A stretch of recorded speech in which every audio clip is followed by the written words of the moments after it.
কেন জানি না এখন যতদিন এগোচ্ছে মনে হচ্ছে যেন শরীরের এনার্জিটা কোথাও একটা হারিয়ে যাচ্ছে। প্রথম দিকে জানো তো এরকমটা একদমই মনে হতো না।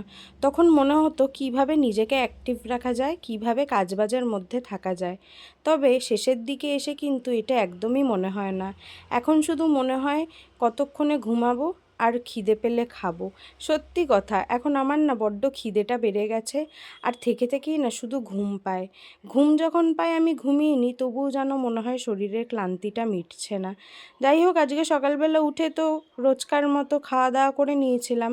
আর এদিকে বড় আজকে কাজে চলে গেছে। আর আজকে একটা ভালো খবর কি জানো, আমার ফুলি মাসি আমার জন্য এখানে আম পাঠিয়েছিল। খুব ইচ্ছা ছিল পাকা আম খাওয়ার, তাই মাসি শুনেই আমার জন্য এখানে পাকা আম পাঠিয়েছে। আর আমি না মন ভরে এই আমটা আজকে খেয়েছি। আর শরীরে যতই ক্লান্তি থাকুক না কেন, বর কিন্তু বলে গেছে একেবারে বসে থাকবে না, যখন ভালো লাগবে একটু টুকিটাকি কাজ করবে। তাই কথা মতো কিন্তু আমি এখানে মায়ের হাতে হাতে টুকিটাকি কাজ করে দিয়েছি। আর মাও কিন্তু এখানে রান্না বসিয়ে দিয়েছে। কি রান্না করছে সেটা কিন্তু তোমাদেরকে নেক্সট ভিডিওতে দেখাবো। আর এই দেখো আমাদের বাড়িতে কে এসছে, আজ অনেক দিন পর কিন্তু দিদুন এসছে। আর বেশ ভালোও লাগছে।